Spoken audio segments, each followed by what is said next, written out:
Some cases were closed, some were forgotten, some were buried so deep they didn't want them found. Welcome to Unsolved and Unburied.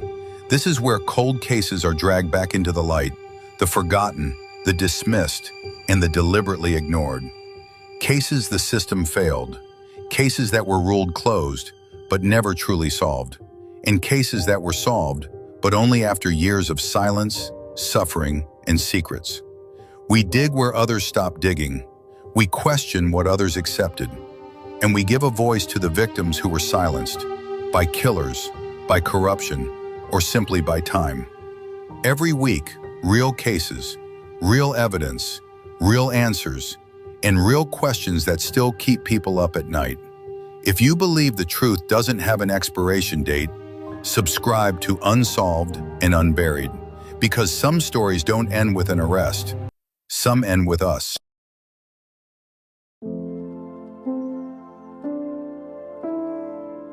It was a Saturday night in November. Cold, dark, the kind of quiet that settles over a Minnesota campus when the semester is deep and the world outside feels far away. A 20-year-old walked out of an apartment just before midnight. He had been there less than an hour. He left without saying goodbye, without explaining himself, without a coat, without his wallet, without his glasses. He had somewhere else to be. Nobody who was in that room would ever see him again. Joshua Guimond, a political science honor student at St. John's University in Collegeville, Minnesota, valedictorian, class president. The young man his entire hometown of Maple Lake had already decided was going places. He had a future mapped in careful, deliberate steps: Yale Law School, then public office, then something even larger. He talked about it plainly, meaning it the way most people talk about plans for next week. None of it happened. What happened instead was this. In the time it should have taken him to walk 3 minutes across a campus, he knew by heart Joshua Guimond disappeared from the face of the earth. No remains have ever been recovered. No explanation has ever been confirmed. And in over 20 years of searching, investigating, diving, scanning, and theorizing, not one person has been charged with anything in connection with his disappearance. But what investigators found along the way: a deliberately wiped hard drive, a hidden identity constructed in secret, a suspicious vehicle crushed before police could examine it, an unexplained gap in a friend's timeline, and 28 photographs of unidentified men stored on his computer, built a portrait of a case far more complex than anyone first imagined. This is the story of Joshua Guimond, and this is Unsolved and Unburied. To understand the full weight of what was lost on the night of November 9th, 2002, you first have to understand exactly who Joshua Guimond was, not the version of him that exists in case files and incident reports, the real version, the one his family knew. Joshua Cheney Guimond was born on June 18, 1982. He spent his earliest years in Redwood Falls, Minnesota, before his family relocated to Maple Lake when he was 4 years old. Maple Lake is a small, close-knit community in Wright County, the kind of town where summer smells like lake water and freshly cut grass, where names travel faster than news, and where a kid with real talent tends to get noticed young. Josh got noticed early. His parents, Brian Guimond and Lisa Cheney, raised him as their only child. From the time he was young, he was wired with a kind of intellectual restlessness that set him apart, not the kind that gets kids into trouble, but the kind that turns them into the person everyone else is watching. He argued not out of defiance, but out of genuine hunger. He wanted to understand how systems worked, how arguments were built, what the rules behind the rules really were. He wanted to test every idea from every angle before he would accept it as true. That instinct carried him to the top of his class at Maple Lake High School. He graduated as valedictorian of the class of 2000. He served as class president, and his peers voted him most likely to succeed. Those weren't ceremonial titles for Josh. They were the natural result of someone who showed up every day and simply outworked the room. His father, Brian, described him with a particular kind of quiet pride, the kind that knows better than to oversell what is already evident. Josh had already decided what his life would look like: Yale Law School, then a legislative seat, and beyond that, he told friends without any self-consciousness at all, the presidency. He said it the way you'd say you were planning to take the highway instead of the back roads, not as a fantasy, as a route. He had already started working the steps. In the fall of 2000, he enrolled at St. John's University in Collegeville, Minnesota. It was a natural fit in every sense. St. John's is a private Catholic university for men, academically rigorous, surrounded by 2,500 acres of Minnesota woods, prairies, and lakes, about 70 miles northwest of Minneapolis. Josh majored in political science, joined the Pre-Law Society, participated in trips to the Minnesota State Senate, and debated with the same relentless precision he had brought to every classroom before that one. He also played the baritone horn in the university's wind ensemble. That detail surprises people when they first hear it. A future president who plays baritone in the band. But those who knew Josh said it made complete sense. He was never just one thing. He had depth in places people didn't always expect. There was also a personal reason he chose St. John's specifically. He and Katie Benson had been together since their sophomore year of high school. 4.5 years. They had gone to prom together, graduated together from Maple Lake. And when it came time for college, Katie enrolled at the College of St. Benedict, the sister institution that shared the St. John's campus in Collegeville. So when Josh arrived, he wasn't beginning again from scratch. He had Katie a short drive away. He had continuity.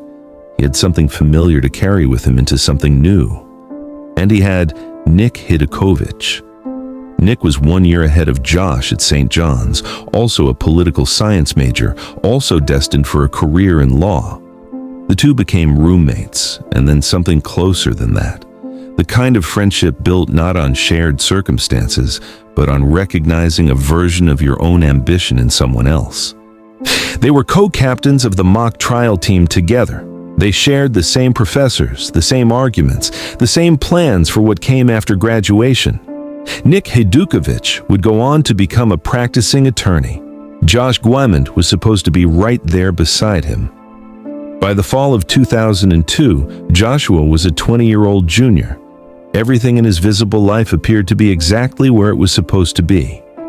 And yet, beneath the surface of that life, hidden from every person who knew him, there was something else entirely.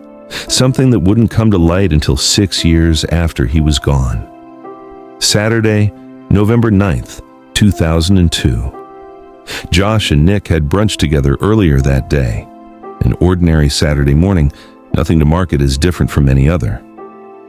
That afternoon, Josh sat at his desk in his room at Saint Maur House, working on a research paper about Alexander Hamilton. He was mid-sentence, mid-thought, mid-semester, a student in the middle of a life that was building toward something real. It was deer opener weekend in Minnesota, one of the most culturally embedded traditions in the state, thousands of families heading north together for the annual hunting season. Brian Guimond had hoped to spend it with his son, but Josh had work to finish. He stayed in Collegeville. That homework, that decision to remain on campus, kept him exactly where everything was about to go wrong. At around 5 in the afternoon, Nick and Josh had dinner with friends. An hour and 40 minutes later, at roughly 6:40 in the evening, their friend Alex Jude came by the apartment at Saint Maur House. But he and Josh listened to music, drank a few beers, and talked. Around 7, Nick told Josh he was heading to Katie Benson's place for the evening. She had invited them both over, and the two friends said their goodbyes. That was the last time Nick Hidakovich saw Joshua Guimond. At 10 o'clock that night, Greg Warden, a friend and former roommate of Josh's, arrived at the Saint Maur apartment. He joined Josh and Alex, and sometime around 11 in the evening, The three of them walked north together across campus to a party at 75 Metten Court, the apartment of their friend Nate Slinkard. At 11 o'clock and 6 minutes, Josh used his electronic key card to enter his own apartment one final time. Investigators later concluded he had gone back briefly, likely to pick up a few more drinks before heading out. There is no record of that key card being used again. Not that night, not ever. Josh, Alex, and Greg arrived at the Metten Court gathering somewhere between 11:15 and 11:30 in the evening. It was a small gathering, approximately 10 to 12 students, a mix of Josh's friends and people he barely knew. They played cards. Josh had between 7 and 12 beers across the course of the night. By every account from everyone who was there, he was in a good mood. He was not visibly intoxicated. He was coherent. He was himself. And then, before the night was anywhere near over, he stood up from the table. He said nothing. He offered no explanation, no destination, no goodbye.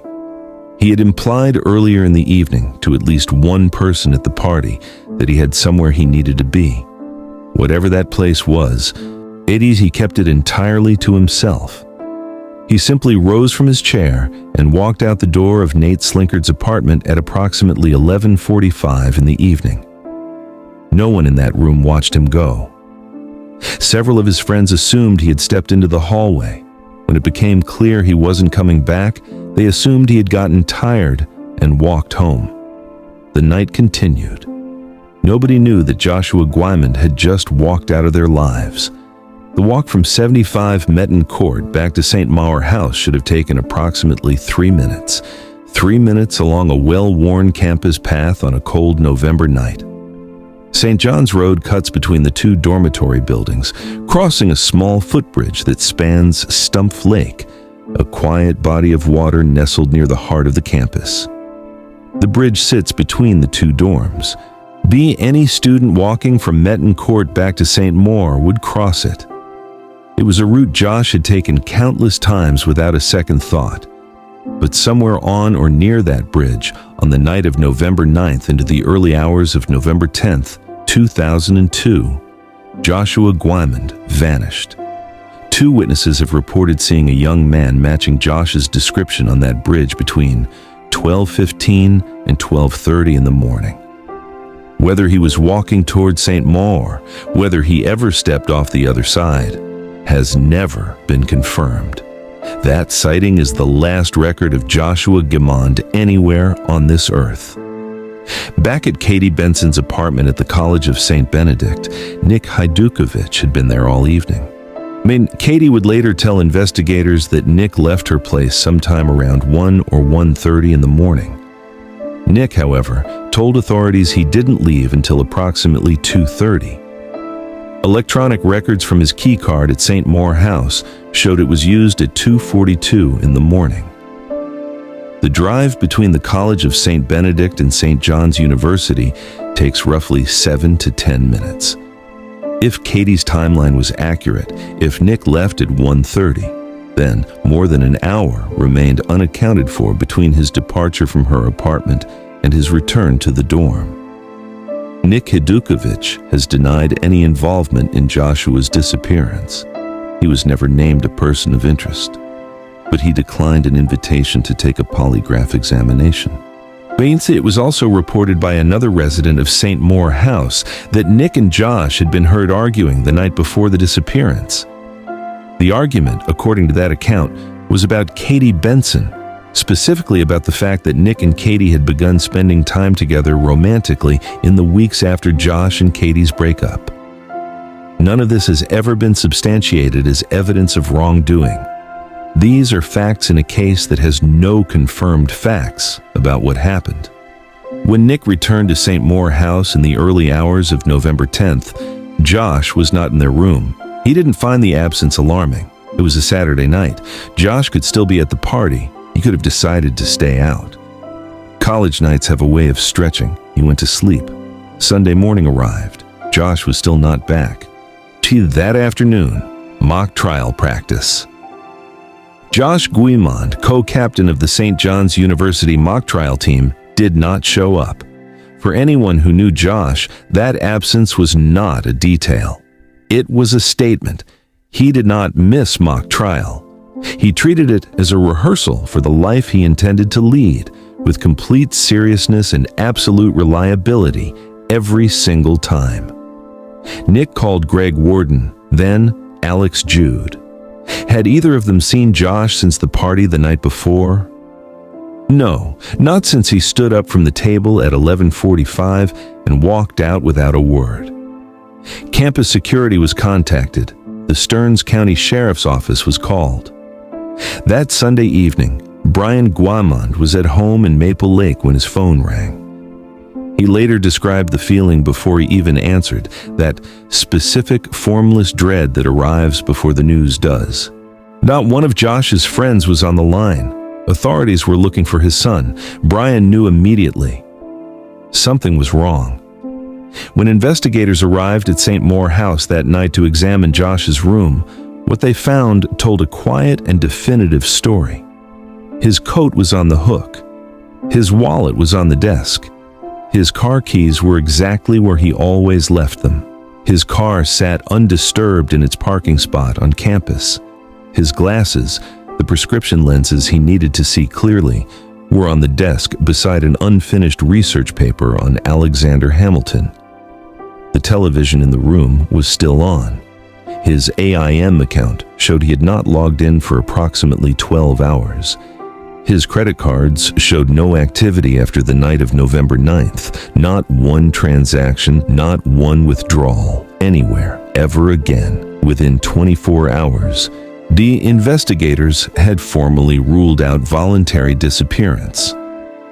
Joshua Guimond did not walk away from his life. Whatever happened to him happened in 3 minutes of darkness between 75 Metten Court and Saint Maur House. If you've connected with this story so far, take a moment and hit the like button. It helps this case reach more people. And more people means more eyes, and this case has always needed more eyes. Now, let's keep going. Bloodhounds were deployed during the first night of the search. Handlers took scent articles from Josh's room at Saint Maur House and released the dogs across the St. John's campus. The trail came up immediately. The dogs moved with clear conviction, tracking from Saint Maur northward across campus along the path anyone would take walking back from Metten Court. The trail led directly to the footbridge over Stumpf Lake, and in the middle of that bridge, the scent stopped. Not faded, not weakened, stopped. The handlers gave the dogs room to reacquire it. The dogs circled the spot. They could not pick the trail up on the other side of that bridge. From that point outward, the response was massive. More than 100 Minnesota National Guard soldiers were deployed across the terrain surrounding the St. John's campus, combing prairies, moving through tree lines, walking the shoreline of every body of water within reach. A state patrol helicopter swept the area from above. Dive teams entered Stumpf Lake. Sonar equipment mapped the bottom of the water.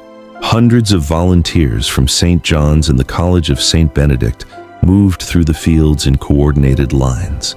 Nothing was found.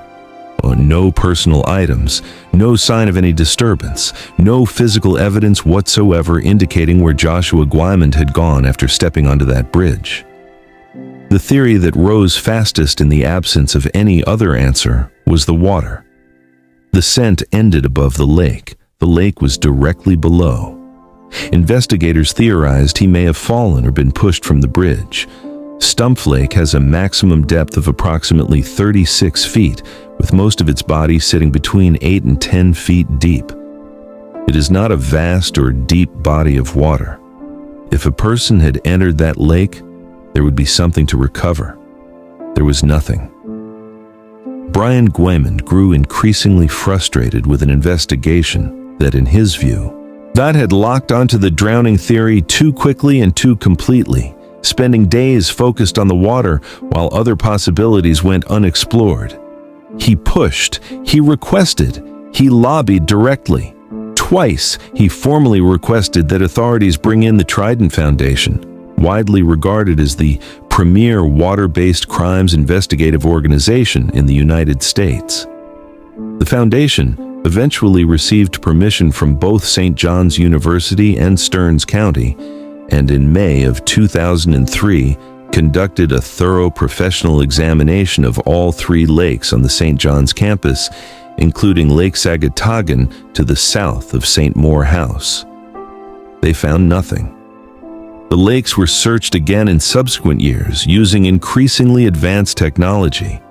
The result was always the same: empty.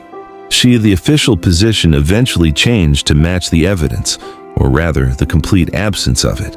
Stearns County Sheriff Steve Soika addressed the theory directly and without ambiguity. His assessment in his own words: that theory, he said, could be put to rest, ruled out, officially, finally. But that ruling only deepened the mystery. Because if Joshua Guimond did not go into the water, if the scent stopped in the middle of a bridge for some reason that had nothing to do with the lake below, then something else happened on that bridge that nobody has ever explained. 50 days after Joshua disappeared, his family requested another bloodhound search. Cold weather slows the breakdown of scent particles significantly. In a Minnesota winter, a trained dog can sometimes recover a trail weeks after a person has vanished. The family held on to that possibility the way you hold on to anything when you have nothing else. Fresh handlers. A new team. The same starting point it met in court on the northern end of the St. John's campus. The dogs found the trail, and this time, it did not stop at the bridge over Stumpf Lake. It crossed the bridge and kept going, across the campus grounds, past the familiar paths and buildings, continuing until it pointed in a direction that changed the tone of the entire investigation, towards St. John's Abbey. St. John's University is a Catholic institution. The Abbey, a Benedictine monastery, sits directly on the campus in Collegeville. It is architecturally inseparable from the school, spiritually central to its identity, home to the monks who have lived, worked, and taught alongside the university for more than a century. But in October of 2002, exactly 1 month before Joshua Guimond disappeared, the Abbey had become the subject of headlines across Minnesota that had nothing to do with faith or education. St. John's University had announced a major settlement of 12 lawsuits brought by former students who alleged sexual abuse by monks at the Abbey. The misconduct they described stretched back across decades. The institution was publicly navigating one of the most serious crises in its history. Josh knew about it. His family and friends have said that he was genuinely outraged by the scandal. Searches related to the settlement and the allegations had been found on his computer. And he had at some point learned something that most people outside the campus did not know, that monks who had been credibly accused of past abuse were actually residing inside Metten Court, the very dormitory where he had spent the last known hours of his life, and inside Saint Maur House, where he lived. When the bloodhounds pointed toward the Abbey, 50 days into the investigation, Brian and Lisa made a request that was as simple and urgent as any request a parent has ever made. Let us look inside. The request was denied.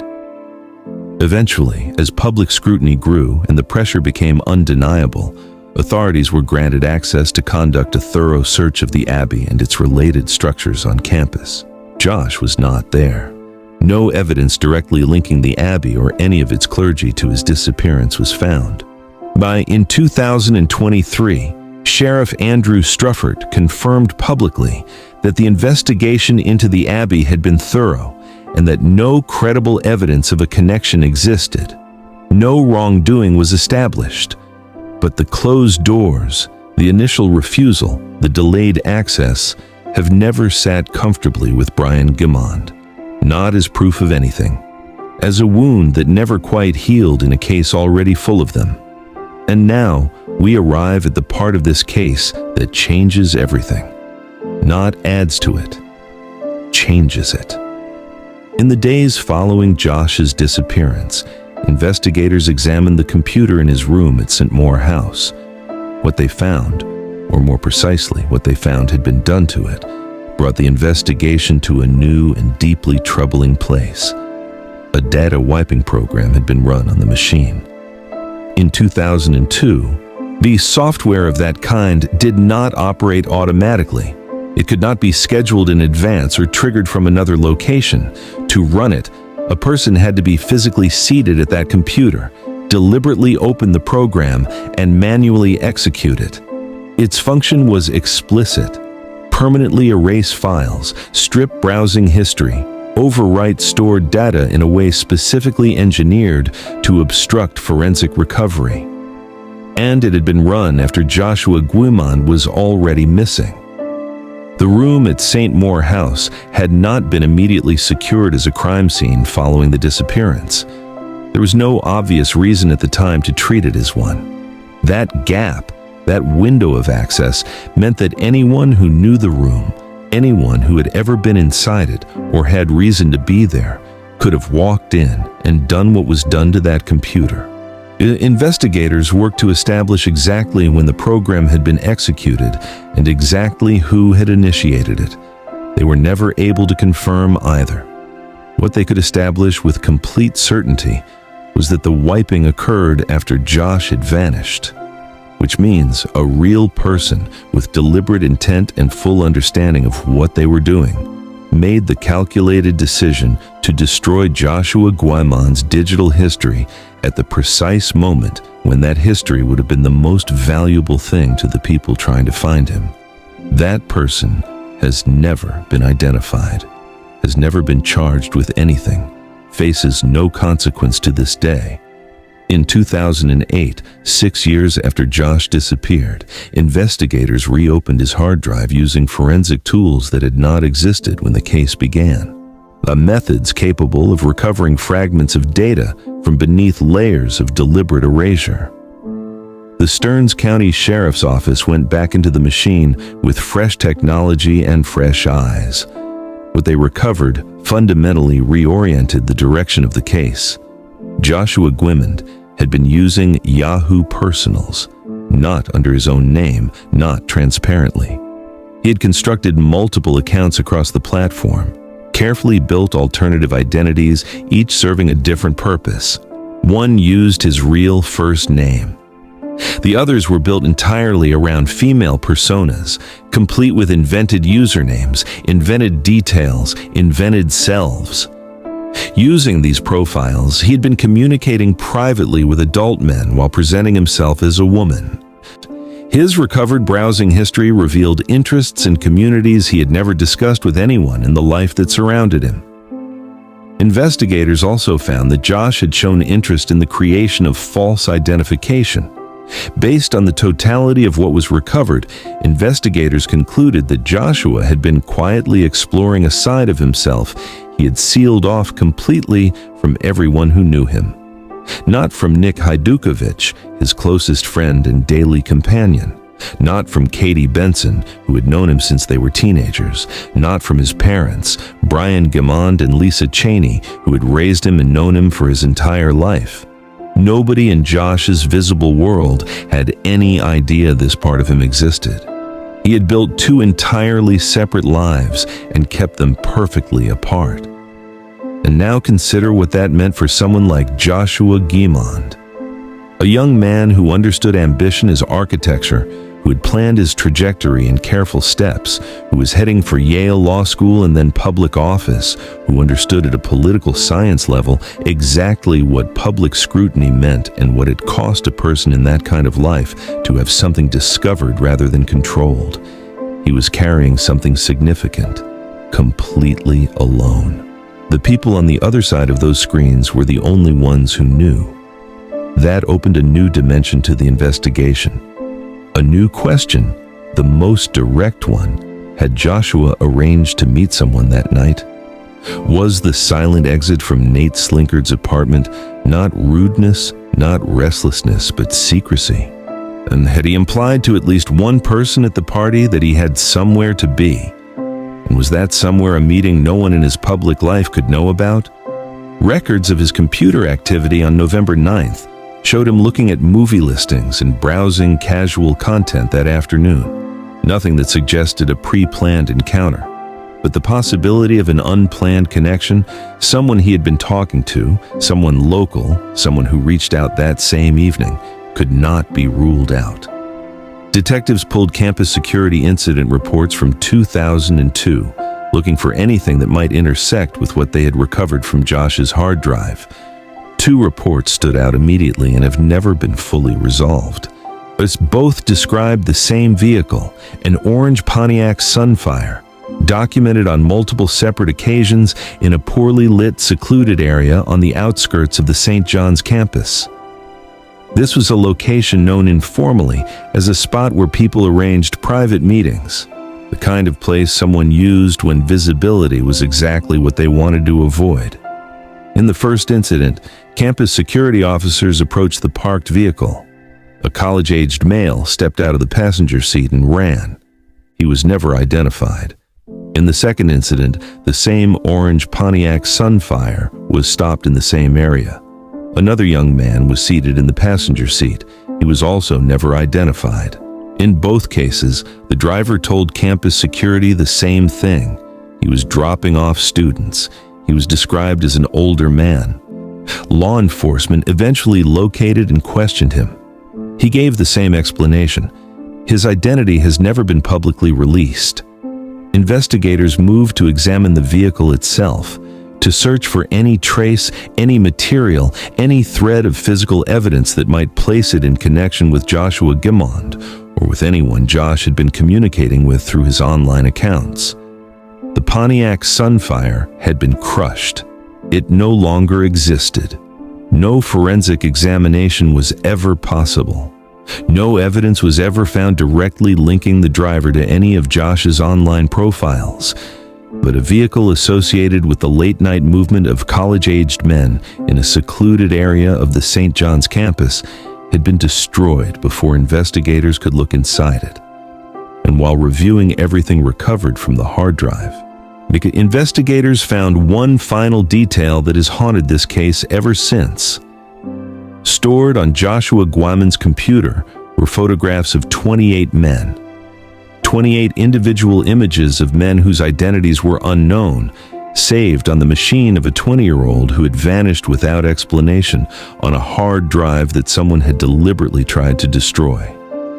For 20 years, those photographs stayed inside the walls of the investigation. Then, in October of 2022, as the 20th anniversary of Josh's disappearance approached, his case was featured in an episode of Unsolved Mysteries on Netflix. That same week, the Stearns County Sheriff's Office released the photographs publicly for the first time, a collage of 28 faces shown to the world with a single request. Does anyone recognize these people? The authorities stated they wanted to speak with the individuals in the images as part of the ongoing investigation. No one has been named a suspect. As of today, no public confirmation has been made that all 28 have been identified. There is one more piece of context that rarely receives the attention it deserves. In the weeks leading up to November 9th, 2002, there had been documented reports in the area surrounding the St. John's campus of male college students being followed, approached, and in some cases subjected to attempted abductions and stalkings. These were not rumors. They were reported incidents, documented before Josh ever disappeared. That context, the orange car, the secluded lot, the unidentified passengers, the pattern of targeting in the area has never been publicly reconciled with what happened to Joshua Guimond. More than 20 years. That is the length of time Brian Guimond and Lisa Cheney have spent without an answer about the fate of their only child. That is how long this investigation has remained open, collecting theories, generating searches, producing fragments of new information every few years, and still arriving at the same destination. No resolution. Here are the facts, stripped of everything else. Joshua Cheney Guimond, 20 years old, junior at St. John's University in Collegeville, Minnesota, co-captain of the mock trial team, political science honors student bound for Yale Law School, walked out of a gathering at 75 Metten Court at approximately 11:45 in the evening on November 9th, 2002. At 11 o'clock and 6 minutes that same night, his keycard had been used to enter his room at Saint Maur House for the last time. Between 11:52 in the evening and 12:32 in the morning, music was playing on the computer in his bedroom, and songs were being skipped, indicating the computer was being physically operated by someone during that window. 2 witnesses reported seeing a man matching Josh's description crossing the footbridge over Stumpf Lake between 12:15 and 12:30. That is the last confirmed sighting of him anywhere. Bloodhounds tracked his scent from Metten Court to the center of that bridge, where it stopped completely. Every body of water on the St. John's campus was searched multiple times, including by the Trident Foundation, the premier water-based crimes investigation organization in the United States. The drowning theory was officially ruled out by Stearns County Sheriff Steve Soika. His room at Saint Maur House showed no sign of planned departure. His coat, wallet, keys, glasses, and car were all exactly where he left them. His credit cards went dark from November 9th onward, not one transaction, ever. A data wiping program was deliberately run on his computer after he vanished by a person who has never been identified and has never faced consequence. Forensic recovery in 2008 revealed multiple online identities Josh had been using to communicate privately, a hidden dimension of his life that not one person who knew him had any knowledge of. An orange Pontiac Sunfire was documented in a secluded area of campus on multiple occasions, associated with an older man transporting college-aged males at night. The vehicle was destroyed before investigators could examine it. The passengers were never identified. 28 photographs of unidentified men were recovered from his hard drive. Their identities remained publicly unconfirmed. In the weeks before he disappeared, male college students in the area around St. John's had been reported as targets of following, approaching, and attempted abductions. And there was a gap of over an hour between the time Katie Benson said Nick Hajdukovic left her apartment and the time his keycard logged him back into Saint Maur House. A gap that has never been explained, a gap that Nick declined to address through polygraph examination. No one has been charged. No one has been named. Every theory in this case is incomplete. The drowning theory is officially dead. The voluntary disappearance theory is incompatible with everything Josh left behind in that room and everything he was building toward. The online encounter theory fits the wiped computer, the secret identity, the silent exit from the party, the something to do he had implied to at least one person before he left. But no confirmed meeting has ever been established. The predator theory fits the orange car, the secluded location, the documented targeting of male students in the area. But the car is gone.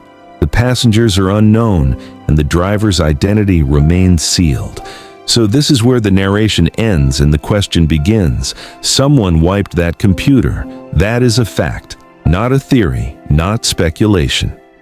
A real person, with access and intent and full awareness of what they were doing, chose to destroy Joshua Guimond's digital history while he was already missing. That choice was deliberate. That person has never been held accountable. Whatever those 28 men knew, whatever the people communicating with Josh through those secret profiles knew, whatever the orange Pontiac Sunfire was doing in that parking area on those nights, someone decided that information needed to disappear. And it did. Just like that.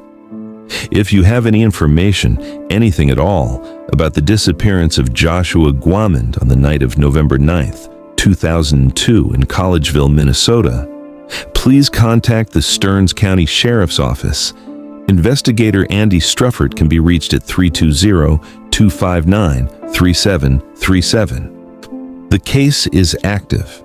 The family has never stopped asking. Joshua Guimond was approximately 5 feet 11 inches tall, weighed 170 pounds, and had blonde hair and blue eyes. He had a vertical scar on his left shoulder, approximately 4 inches long. He was last seen wearing blue jeans, a wristwatch, and a gray St. John's University hooded sweatshirt.